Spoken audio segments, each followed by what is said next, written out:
I'd like to welcome you all today to the Secrets of Creating an Effective Value Stream Map. This is one of a series of webinar presentations that Tim McMahon and I have been doing for about a year now. And we've slowly migrated how we've been doing these things and trying a little bit different format. The last two, Tim and I have each taken the lead in the presentation. So I did one on metrics last month, and Tim is putting the Value Stream Map one together this month. Both of these have actually had a very high sign-up rate, so we're excited about the two topics we picked. And Tim put together a great presentation here. I did very little on the work on this one, so all the pats on the back for this one should go to Tim. Like I said, I'm pretty impressed with it. He's going to talk a little bit about the background on this starting now. So I'm going to go ahead and turn it over to Tim and start learning some more about some tips he's learned about value stream mapping. So Tim, go ahead, take it away. Good morning, everybody. I'm glad to be able to present this to you today. So I didn't really want to talk too much about the actual structure of a value stream map. I really wanted to go over some of the tips and techniques that I've found to make it more effective. I mean, I think there are a number of resources you can find online or even some books written specifically about value stream maps. So this will kind of be tailored just a little bit towards things that will help you make it more effective in the long run. So a little bit about the process and structure is that you generally want to pick a process or a service, product family, for instance, something that's representative to map your process. And what you're generally going to do then is collect some information that will help you generate what a current state map looks like. From that current state map, you will go and create what you think will be the best case, ideal true north, your future state map. And the gap between those two is what generates your opportunities for improvement. And you're trying to look at all the wait times, the non-value added, the handoffs, the 7 or 8 wastes that we always talk about. And that will create your implementation plan, and then this is an iterative process, so you'll go back at some point in the future and look at your future state, which is now your current state, and do this process again. So a little bit over the framework. On the right-hand side, you see a pictorial of value stream map. So in this pictorial, you see on the far right, upper-hand side is the demand. That's the customer information that you get. On the upper right, left-hand side is the supply data. That's getting materials or information in your process. And the connection between those two at the top is your information flow. That's how you get information in. Maybe it's an MRP system, some sort of software or manual system that helps you generate what to work on. In the middle, yeah. When I look at value stream maps, I look at two really big things that they bring out. And one is the high-level view where you can see everything at once, and the other one is an information flow. Because there's not a lot of tools that show how information and materials tie together, and you realize very quickly when you see this how there's the complexity of the way you communicate with each other, and on a very non-streamlined value stream map, you'll see lots and lots and lots of information arrows flying around, and they're all, like you said, those opportunities for improvement. I just wanted to point that out. I just really think that's one of the powerful parts about a value stream map. Yeah, I think so much of what Lean is about is really trying to understand or see what isn't self-evident. It's not about what we already can see. It's about finding the things that we can't see already. So value stream map is one of those ways in which you're able to kind of look at those things that might be hidden within your 4 walls. Yep. So again, you get some information flow, you get the material flow, you look at process steps. You quantify that somehow into some value added, non-value added, whether that's time, percentage of steps. There's a lot of ways to quantify the actual impact of your value stream. So not to belabor that, but let's get into what the next point is. So one of the things it's really important is to look at exactly what the value stream is, how you're going to define that, and value is anything the customer is really willing to pay for, right? So, I like to say, could you put that on the invoice as a line item? Would they be willing to actually pay for that item? So we want to talk about something that transforms material or information, something that affects the form, fit, or function of the product. Those are all things that will be value added in the customer's eyes. Jeff, do you have examples of things that won't be value added? Yeah, restarting presentations at the beginning is not very value added for my customers. I don't know if I'm making the reference. This webinar we took got started a little late. I know it's going to be broadcast on YouTube later, but we started about 7 minutes late because I told Tim, go ahead, get going, and I never actually started the broadcast on the webinar. And there's all kinds of things like that where you circle back and add waste to the customer and waste their time. So, I have all these people out here watching the screens, the slides fly by. So that's a good example of a non-value added activity that I put our customers through, or viewers through. So you want to look at a process that is representative. You could do some sort of process by product matrix and see what, for these product families, which ones hit the processes in your business. And the ones with the most X's, the most commonality, maybe that's the one you start with for your value stream map. The 80-20 rule applies. You probably get the most benefit there if you get one that's the most representative. But that's the key point. Find the value stream and define that. That's always good to have a starting place. Yeah, that's one of the questions I get a lot about value stream map is as you're putting it together, a lot of value streams have redundant circles where you have things circling back on an original process. How do you normally handle it, Tim, when you have, might go like weld, milling, and then back to another weld station, or you're back to the same weld station to work again? Talk about the circular loops you get in the value stream? Right. There's a lot of, I think when you map processes, you may find there's several operations that have multiple reloop processes there. One of the things you got to understand is that impacts your flow. We'll talk a little bit later about capacity and bottlenecks within your map, but those could be an issue within your process. So this will help you highlight those when you see those loops going back through. That may not be self-evident when you're out on the factory or within your business. You don't always see that. The map is a tool that helps you understand that. There's various strategies you can deal with to address that, but I think the first part is knowing that you have that situation. Mm-hmm. So to continue a little bit, so you define your value stream map. The next thing is you got to understand really what the customer value is. What's the value proposition, not from your eyes, but from their eyes. And I think this is really where you get into some of the voice of the customer analysis, really understanding your product or service that you provide, and really working with them to understand not what you think necessarily is good, but really how they use it. Because sometimes we don't always specify the product or service in a way that 100% represents what the customer wants. We'd like to, that's the goal, but the more we can understand about how they use the product or service, the better we can do, and that creates that starting point for you. Jeff, do you have any advice on how do you get the voice of the customer? Well, one of the things I think people have a lot of assumptions they make about customer value, and a good example of that is years ago I managed an order entry team, and when I first walked into the group, one of the problems you have is with the way you organize your team. If you focus on specific accounts on an order entry team, say, you get various workloads, and it's really hard to manage the demand when you have, if you have a Western region rep and a Central region rep and a Eastern region rep, because your customers don't always come in at the same pace. So what I started asking the question of is, well, do customers want to talk to a particular rep, or do they want the correct answer? And there's a feeling that they wanted to talk to the correct rep from the customer or from the team perspective. But when you actually start asking the customers, they just wanted to answer quickly, but if they had a problem, they wanted to talk to a specific person. So there was like a combination of what the team thought and the question I was asking, where it wasn't exactly the value that we anticipated, that we expected it to be. So the big thing here is to make sure that you do go through the process of trying to collect the VOC data, the voice of the customer data, and understand exactly what they want, and don't act on assumptions. It's a very cyclical thing that you go through because value changes.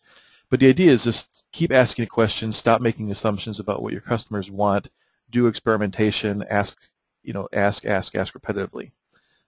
But if you start from the wrong assumption about what value is, you're going to be doing the wrong things, obviously. Yeah, you certainly wouldn't want to make improvements on something that isn't necessary or even needed. Yeah, we do the wrong thing, but we do it really, really good. Yeah, right.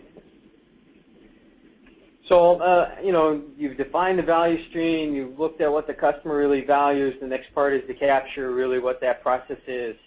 This is where you go out and kind of, see the actual process, how it happens, talk to the people, collect the information. It's going to the source, right? We talk about that a lot in Lean, getting the actual facts. You don't necessarily want to ignore opportunities for improvement while you're collecting this information about the actual process. But I want to, reemphasize that you don't necessarily want to jump ahead in the process either and start solving those opportunities. You really want to collect the information you need to be able to put it into the map properly, and then come back and revisit those opportunities for improvement. So you may have a notebook you're keeping and just write those future ideas down, kind of like the parking lot. And when you get to the step in which you're going to look at the future state, maybe some of those opportunities can come out at that point. But it's real important that you focus on the process as it is performing now, not how you think it should be done. Mm-hmm. Well, it's not just in value stream maps where you see this happen. Like we say, when you talk about, map the process the way it is now, there's a lot of times you'll see people working off of outdated documents, especially as you get better and better at continuous improvement. You start making on-the-fly adjustments to your process and things change. You got to keep up to date with the documentation. And I think a lot of times what you'll see is people who aren't close to the process will base it off of what they see written rather than what they see with their eyes. And you talk a lot about that later in terms of going to Gemba. But yeah, like the as is versus the as was versus the want it to be, you got to make sure you're actually capturing the snapshot in time. And that's really what a value stream map is a snapshot of exactly how things are going right now. Yeah, I think you also find that you'll have people on a team that may have worked in that area, and now they're in a different area, and so they have some perception about how the process used to be performed or should be performed, and so you have to be careful on really collecting the information on how it currently is occurring within that. So it's a real important point to keep. The other point I'll mention on that one is just there's this common comment I hear as I walk through and look at processes. Well, that's not normal. We're normally not like this. But almost every time I go through and look at a process, somebody's telling me that this isn't how it normally operates. So I think there's this, when you go through and actually do this documentation and you take a snapshot and you do your counts, you start realizing that maybe your perception of how the process operates isn't exactly true. So there's a lot of this self-education that goes through as you watch a process and dive really deep into it. So often we find as our processes aren't quite as smooth as we think they are. Yeah, excellent point. And to continue on that, I think, what's important is you need some sort of leadership for all these activities that you do. So it's important that you create a value stream map manager, somebody that's kind of spearhead and own that process, the map itself. Just like any other team activity you do, this would be a critical role to getting that completed. Because you're going to have input from team members, stakeholders, but and you have people that may have conflicting views about how things occur. So it's real important that you have somebody that can kind of play that facilitator role and help drive the team towards the end goal of mapping the process and looking at the future improvements. And you do really want to have somebody that understands the ins and outs of making a value stream map. That can be really beneficial. Kind of the champion, someone with the knowledge. Well, I like this image here because it kind of summarizes why a value stream map is important. So if you have somebody who owns a process, think of them like somebody standing right on the riverbank. If you're on the riverbank, down low, buried in the process, you can see your section of river, and it may be running really smooth at that section from that vantage point. But then you get that value stream manager who sees all the different sections of the river linked together, and you can look at something like this and see all the curves and the waste and the rapids, and you can see it all in the big picture, that you just don't get that viewpoint or that vantage when you're process focused. If you focus on the whole value stream, you can see the those higher level opportunities and how you can make the customer value process through more quickly. So I really like this picture. Yeah, it's an excellent point. You can often not see the entire picture without this kind of look. So just to kind of reiterate a little bit, we talked about collecting the actual information, but this is important enough. I decided I'd put in a separate slide just for that. But I find it very important to walk the actual process, and you may find that it takes some time to actually physically walk the process, but it does help everybody on the team be able to see the entire process. So if I'm just in shipping and receiving, I don't necessarily know how maybe the manufacturing stuff is done, or who does the inspection and gives me the information possibly. So it's important that the entire team be able to see the whole process, and really the most effective way to do that is to be able to walk the physical process. And you take an example of a manufacturing process, take an order, and actually walk it through the value stream and see all the touch points and who does what. It's really going to help you in the long run. Yeah, I always tell people to start from the shipping dock, from the point where it leaves, the end, from the customer side, basically. Mm-hmm. And the reason I say that is, as you move upstream, you never miss anything. So if you're chasing products through, there may be a surge in inventory that moves through ahead of you, and if you never know where you are, if you're in a peak or a valley as you're chasing the inventory through. But if you start at the customer side and you move through, everything will come past you. You won't miss any inventory, and the inventory transfers to lead time. If you go back to one of Tim's first slides, you have his time ladder, and some people call it the heartbeat at the bottom. But basically, inventory equals time. So the more stuff you have in your process or in your value stream sitting there as inventory, the longer it takes to meet your customer needs. So it's a good reason to do that. Plus, you're also looking at things from customer vantage points each and every time you go through a process. You're looking from the original customer's vantage of how are things getting shipped to them. You're looking from shipping's vantage point of how are products delivered to them, and so on upstream. So always start from the customer side. Yeah, excellent point. And I think as you do this walk, you want to be looking for those opportunities for improvement. So, have that eye for improvement out there, and write down all the things that you observe so you can capture that in the process map that you make. Just a quick methodology thing of this, just to kind of hear how you do it. A lot of times there's, all the data that goes into your value stream map. Do you go through once with a big picture view, or do you do all your data collecting as you go? It depends how complicated the process is. Like generally, if you can collect it as you go, that's fine. But sometimes I find that the data isn't necessarily available, and you may have to collect that after the fact. So you end up with a high-level picture, and then you fill it in after the fact. Because sometimes you're looking at processes you really haven't studied before, and because you are now just seeing it in the map for the first time as an opportunity or a weakness in your value stream. So often the information isn't necessarily ready. From a mentor perspective, this is really the most fun step for me, is when you actually get down there and start walking the process. Because you start seeing all these light bulbs come on, you start hearing the discussions between people, and oh, really? Does that really do that to you when we send it that way? You hear all these side conversations, and when you get all the people walking through the value stream together, the key players from all different process steps, it's enlightening. It's just fun to be a teacher along that, in that situation where this you put people in this opportunity when they're doing the process walk where they start really thinking and communicating, and that's just something that people. Not to say people aren't thinking, but they're not thinking about the big picture and how things interact. They're focused on the day-to-day operations generally. So when you get people in a situation where they think about the value stream, they think about strategy, they think about, you start seeing the wheels turning about how are you going to fix this. You start seeing the communication. If you're a mentor, this is probably, I'm getting like goosebumps talking about this right now. This is the most fun part of my job, is when you start seeing those light bulbs come on as people are talking to each other. So absolutely. Yeah, I agree. That's the most fun opportunity when you're working with people, is when you see that kind of spark up about how they can make their job or life easier.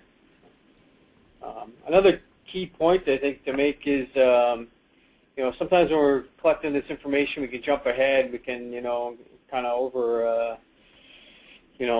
look at the whole picture too high level. So we really do need to make sure that we focus on each individual step to collect as much information as possible.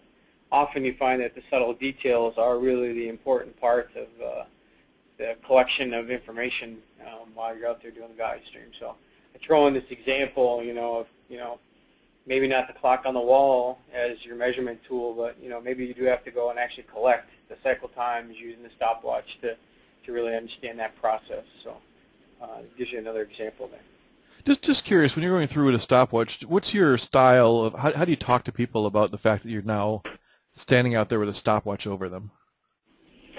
Yeah, for me, I always tell them the point of why I'm there, and that I'm looking at the process, not the person performing the process.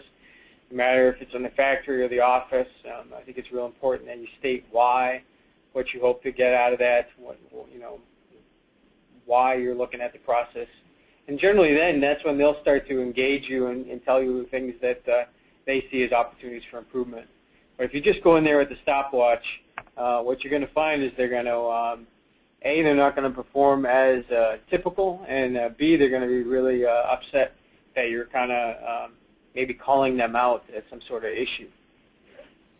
Yeah, I think stopwatches seem very personal to people. When they see you come up there and you're watching them with a stopwatch, I mean, nobody likes being measured. This goes back to our last month's presentation.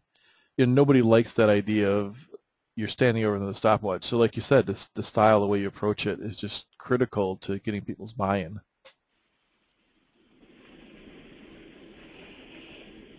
So you've mapped your process, you've collected information, you've kind of got this picture a little bit, and now you're going to start looking at what, to do going forward. So some opportunities there is to look at, we talk about these, what is a critical path within your process, what are bottlenecks.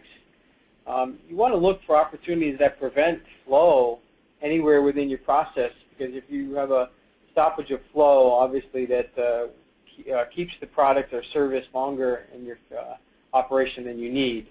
And of course, we relate time with money, and that cycle there of being able to do more for your customer. So you want to look at those as opportunities for improvement. You may have these loop backs that Jeff was referring to. You may have rework steps, or you may have longer steps, heat curing, or some sort of cycle time or batch process that you need. So those create bottlenecks within your factory. Maybe you have to look at opportunities to alleviate those. And of course, these will help you understand how to meet the customer's actual requirements along the way. One thing to talk about here, one of the fundamentals that I always try to teach is the what's in it for me. What from the employee perspective is, if you want employees to buy into something, you really have to have, they have to want to do it. And I think we often go into processes and look at specifically from the customer, or I'm sorry, the company perspective, and that might even be translated, customer perspective through the company's perspective. But one of the great things when you dive into these bottlenecks, almost everyone is a job satisfaction frustration. So if you talk about all the things that are disrupting flow for the work, it also adds jobs, it's a detriment to job satisfaction. So, big piles of inventory you have to search through, those are the things that people get frustrated with on the job. Having to go and ask for, the right part is something that people get frustrated for. So all these things, if you put it in the perspective of the employee frustration, you can get people to buy in a lot more.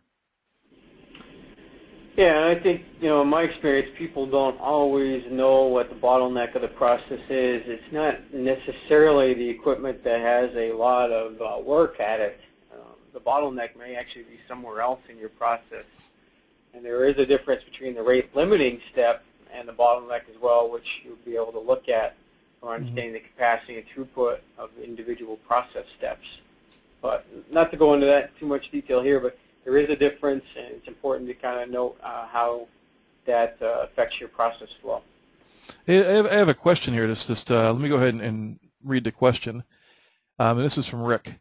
Depending on the level of enterprise involvement, shouldn't a high-level value stream map be done first and then steps be broken down separately? If not, it seems the overload of detail actually bogs down the VSM process and people lose sight of how to address actions to identify and eliminate steps. Yeah, in my experience, a high-level value stream map would be beneficial. Usually there's not that much support to it. And to really be honest, if you really want to do a high enough level, you actually have to involve your customers and suppliers within that. So generally what I find is that people will start with some process within their own four walls, try to optimize that to some degree, and then as you naturally would, then you would have extensions out to your customers and suppliers from there. The other thing I would say is that if you pick a process that is somewhat representative of your business type, essentially you are doing a high-level value stream map at that point anyway. So those are just some points I would kind of make to that question. Yeah, so Rick, let me know if that answered it. If not, if you can just specifically talk about what we missed on that one. I think the point that you just said there, Tim, it kind of touched on is a lot of value streams have some overlap along the way, and the nice thing is when you make a improvement in one value stream, it often improves other value streams as well.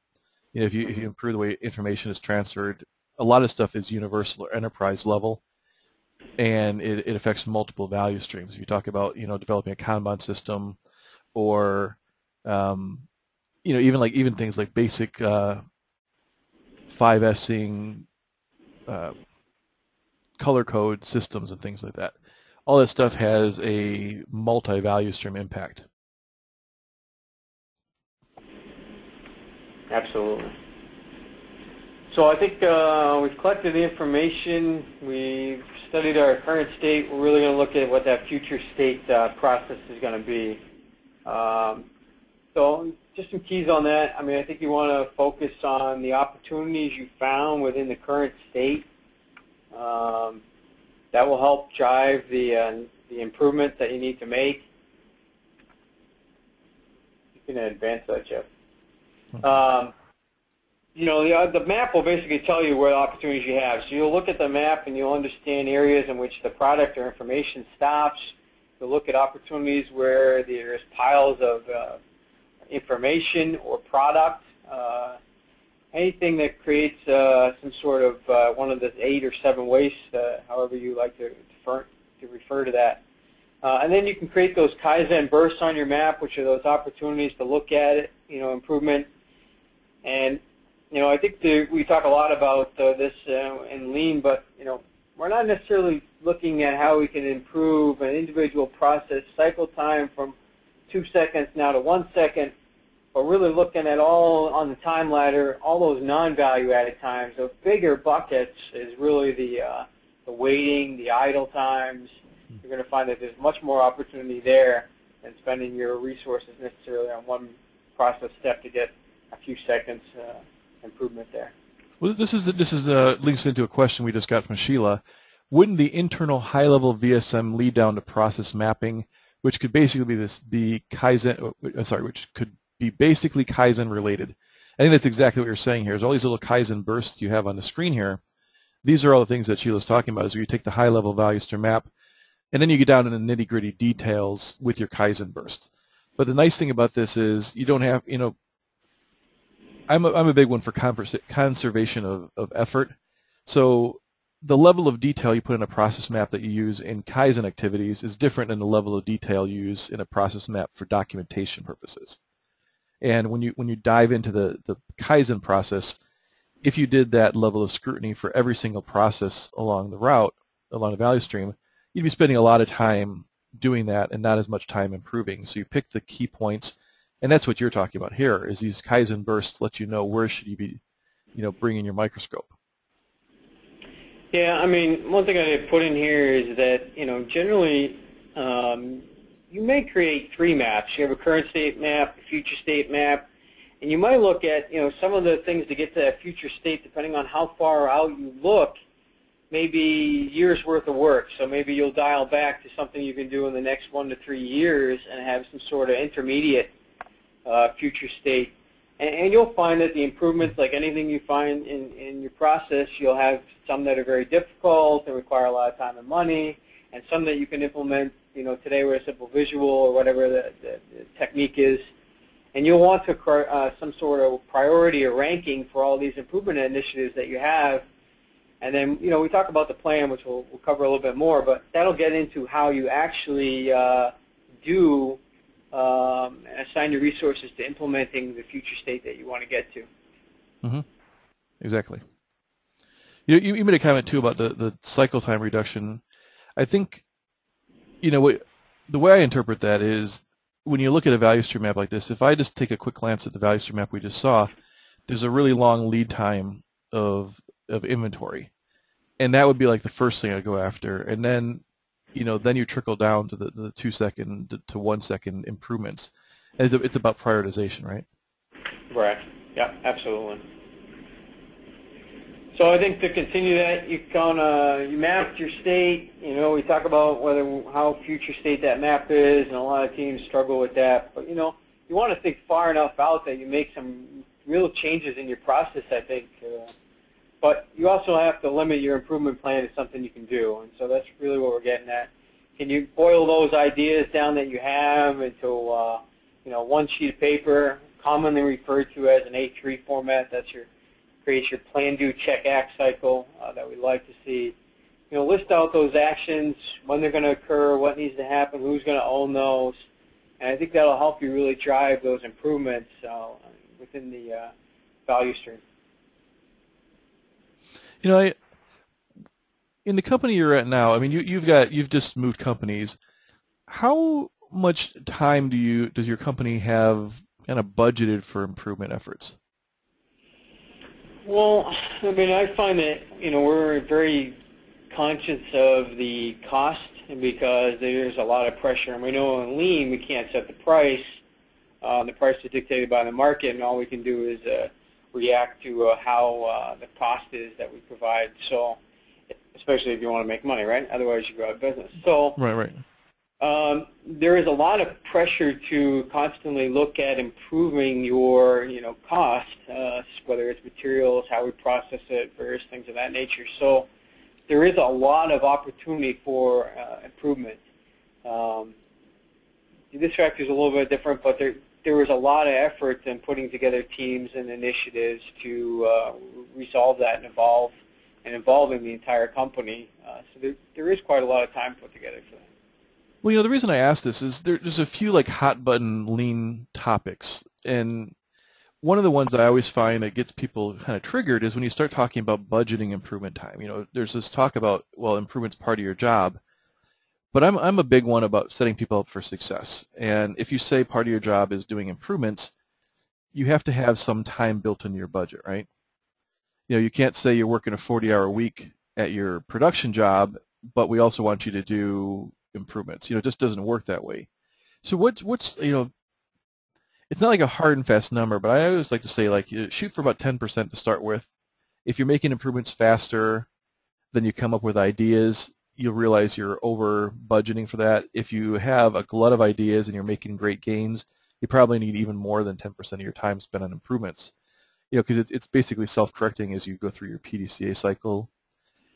But I think the thing that people miss on is that you cannot go through and implement an improvement on a value stream plan without having budgeted time.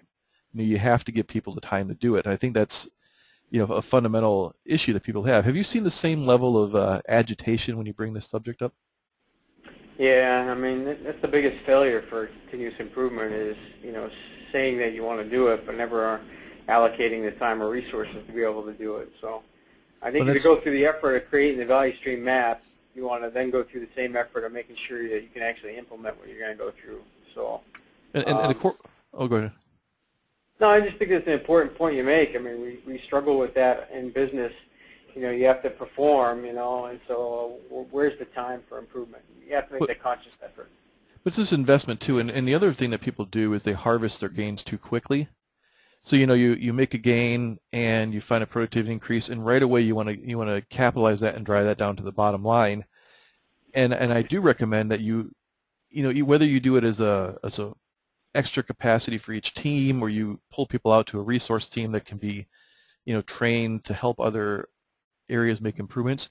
If you don't have that extra capacity to make improvements, you're always fighting this uphill battle, and people get on board with improvements, with the whole continuous improvement culture if it's not painful.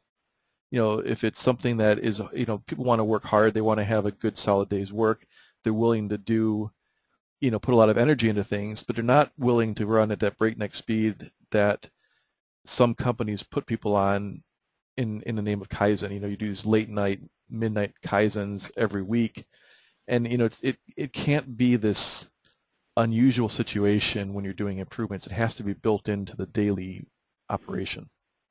Yep, absolutely.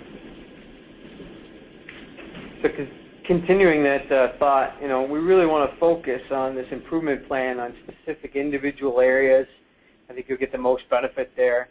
If you focus on all the areas at once, that kind of drains your resources and you don't get anywhere very quickly. So we put together a step-by-step process to implement your plan. And one piece of advice I would give is that, as you go through making the improvements, you actually consciously update your future state map. That can be helpful to understand new issues that might come up along the way. It's a technique I've used constantly. So, I'm not a big advocate of necessarily doing the value stream map electronically, but, if you can do it up on the wall and then transcribe that to some sort of electronic, system, and then keep that up to date, that can be helpful. And of course, this creates that plan, do, check, act process. You're going to want to go back as you complete improvement ideas and look at making future recommendations for improvement. That's interesting on the handwritten versus the written value stream maps. That's another one of those kind of ongoing debates. And I hear you say that, but I think just today you posted or yesterday you posted a blog article with an online tool for value stream maps, right? Yeah, I mean, I'm a big advocate of in the team doing it, on the wall, post-it notes. I think it's more inclusive that way. Oh yeah.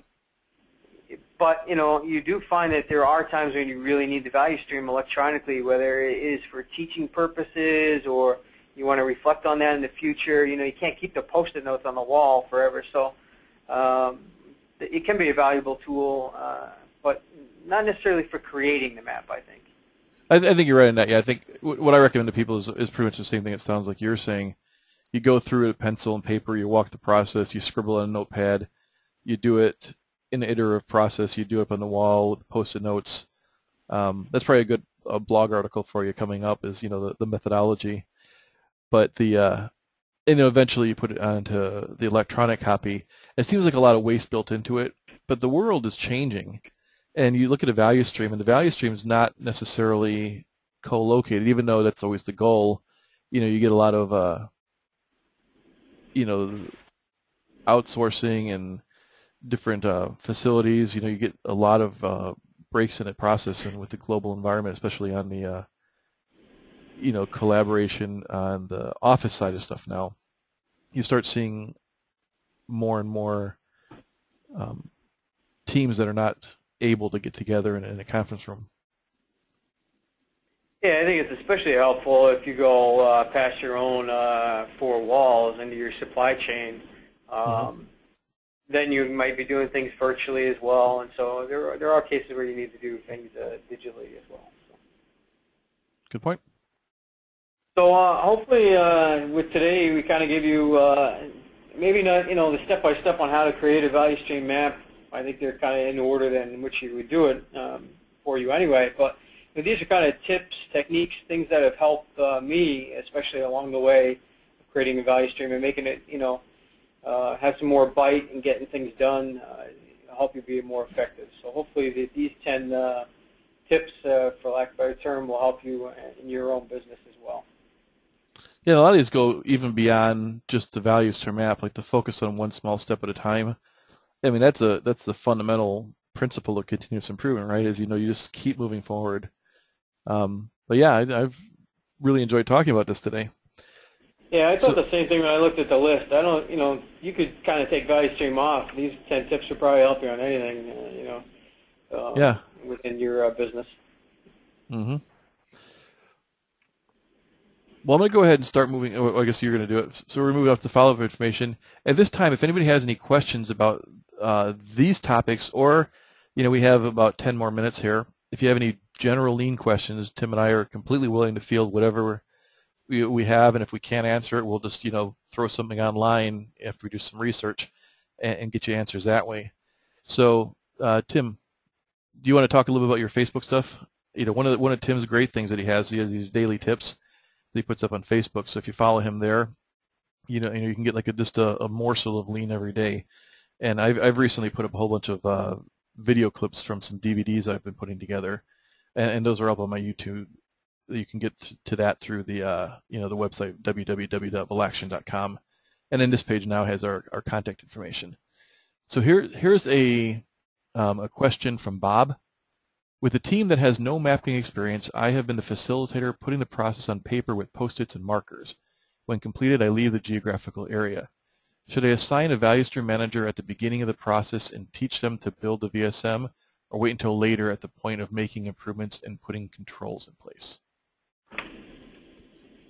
I would assign somebody the value stream manager in the beginning, and you act as the coach. You know, so much what we want to do is teaching others to be able to see and make improvements. So, I mean, my recommendation would be that you bring in as many people into getting that knowledge as possible. Assign them that, you know, position up front, and you know, you tell them on a one-on-one that you're going to help them all the way through, that they don't have to suffer on their own. I think, you know, that's one way to develop more lean thinkers as yourself. Yeah, one of the big things I find with value stream managers, having somebody own the value stream, is that they can make harder decisions. I had a conversation with somebody just yesterday about you know, flow through an administrative process, and this was two administrators who, you know, one hands the work off to the next person, who then sometimes has to go back for additional information. But there's a functional boundary between the two different administrators. And, you know, as you start thinking about the lean office, one of the things I always recommend is combined processes. And if you have two people each doing two processes that one person could do all the way through, you create this enhanced flexibility if you can add or remove a person from the process. If you have person A doing process 1 and person B doing process 2, you can't pull a person out and still have flow. If both those people do processes 1 and 2, you could pull a person out and have half the capacity, or add a third person, and you can kind of see how that would work. But if you have a functional boundary with two different managers on either side of it, they're often not willing to make that hard decision about changing the way you operate. And that's what a value stream manager adds to this. They can say, okay, this is how we're going to do it. You can come up with the best way to do it. You know, we have to be more flexible, and they can push. People get these little fiefdoms sometimes, and a value stream manager helps take that apart. Yep. Any other questions?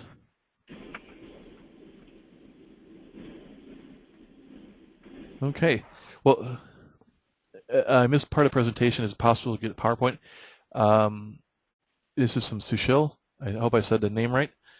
Yeah, Tim is gonna. I'm gonna put a link to Tim's site. Tim's gonna post the PowerPoint and put the video up on YouTube on his site this time. So we will have both of those available for anybody who missed part of it. Hopefully, I got the recording right this time. Had a little technical difficulty early on, and yeah, so we will have both those things available. In fact, just a couple quick things about this. Just the terms of how we put this together, you know, is basically what I always say is you can use the presentation, modify it, tweak it. Most of the images in here are either Tim's or mine's, and you know, where we're giving you the permission to use it within these terms, or they're from Wikimedia Commons, and those are all linked up in there, so you can you know, follow the terms of their licenses. But basically, all we ask is you keep it within the boundary of your own organization. If you want to share it outside, just send them to Tim's site and get the download from there. And other than that, you know, we're pretty flexible on it. A couple more questions. how do you make sure that you have collected all the parts of the process? Well, and this is from Gary. So Gary, what I like to do is I like to start at the customer side, and basically I walk backwards, and every time I see any of those disconnects between processes, I say, well, where did this part come from? And I actually walk the process with a clipboard and a piece of paper, and I'm scribbling a value stream map as I go against the grain, essentially. And so that's a pretty standard methodology, and that way, you're always asking for the linkage, and you're walking through and confirming that the linkages between the processes are there, and you gain a lot of insight between those processes. Tim, next question is: do you use tools such as the 5 Whys? You can. You certainly, to understand opportunities for improvement, you can certainly ask those. I mean, that might be a specific, tool for, why do we do something in the way in which we do it, and you may find that there's no real actual reason. It's just we've always done it that way. So that can be an important tool as looking at how you go from the current state to the future state. I'm not sure that it's necessarily that helpful when you're actually walking the process and that kind of thing. So once you see the bigger picture, and you can kind of ask those questions about, well, why would we have this flow? Why do these people need to be involved? Why do we have so many handoffs? Certainly that's a good technique at that point. Yeah, and I like to just use whatever tool works. Some are lean, sometimes, basically whatever whatever works. The real goal is if you figure out problem solving and you go through the whole PDCA cycle, if you always look at every problem with the same set of, same structure to it, and make sure that you do a really good, thorough understanding of it before you take any action, that's really the key to success in Lean, is to make sure you have a good understanding of the problem before you do anything. Another question here from Cheryl. Can you provide tips on how to ensure that when you walk the process, you observe business as usual? So Tim, you want to take that one? Yeah, I mean, my experience with that is that you have to go back there multiple times. So for instance, if you go watch a process in which they're performing a task, maybe they're assembling something, the first time I find that they're better than the standard, they're either better or worse, right? So, but I think if you go back multiple times, you get a better picture of what actually occurs. Sometimes when you put them on the spot, they get nervous and they'll actually be much slower than what they normally run at. So my advice is just go back multiple times and really get a clear sense, is this normal or abnormal? There's a, what we're really talking about here is the Hawthorne effect. Yeah. And there's kind of a misunderstanding of what the Hawthorne effect actually is. People think if you get measured, you work faster, and it's not really what it says. It basically says when there's an observation or a change to the process, people tend to respond positively. And the study comes from like in the 50s, I think, or even maybe before that. But what they found is they were trying to find ways to improve productivity in the study, and they raised the lights. They put more lighting in, and productivity went up, and then it drifted off after that. And then when they lowered the lights back down to the original level, productivity went up, and then it drifted back down after that. So it's this idea of when you go through and you change the environment, people tend to respond with a little bit more activity. They, like Tim said, they start, acting in an unusual behavior. And generally, the best way to combat, like Tim said, is you go through repetitively. The more often people are used to being watched, the less it becomes that new situation, the more it becomes a continuous situation. So, you can always tell an organization that really has leaders that go to Gemba. When I say go to Gemba, I'm talking about people who are present, leaders who are present where the work is being done. Now, Tim, you know where I'm going with this? Like, how to tell the difference? Why don't you take that one? How do you tell the difference between an organization when the leaders are constantly in Gemba versus not, if you're just going through and walking with them? Yeah, I mean, the biggest case is that they won't actually know who those people are. But, yeah. I mean, so, I always say, who gives you a tour at the factory? It's the same kind of thing. Is it, the manager out front, or do you let the people in the area talk about their specific functions? So you can always tell the level of sophistication by who gives the tour. It's the same kind of approach. But yeah, I think you go back multiple times, you really collect the actual information. It probably isn't very time consuming, and I think every time you look at the process, you'll see another opportunity for improvement anyway. So I think it's beneficial. Yeah, just the short answer, the one word answer is repetition. Get down there, walk the process a lot, do, continuously making improvements over and over, having people present. You start getting numb to the scrutiny, and then people start acting normal. Any other questions? We got about 3 minutes left.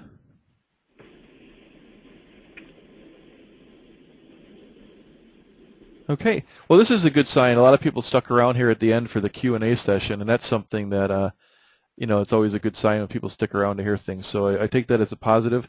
Tim and I are both, being focused on continuous improvement. We like to get feedback, positive or the constructive stuff that'll help us make things better. I already have written down start the webinar before we start talking. So I have that as a one of my process improvement activities to take. So next time we don't have this. But other than that, anything you'd recommend to improve it? Any topics you'd like to hear? If you have a preference of style, I see a lot of the names are ones I've seen at previous webinars.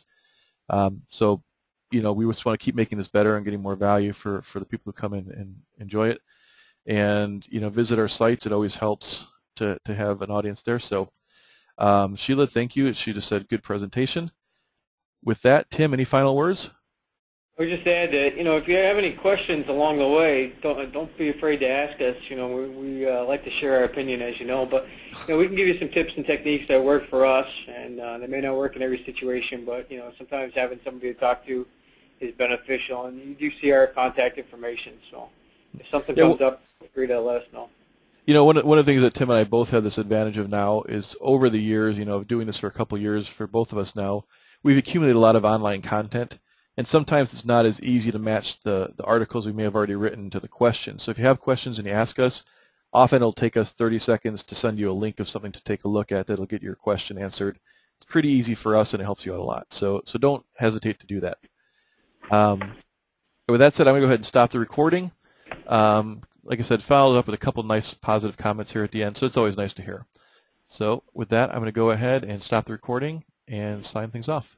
Thanks for coming.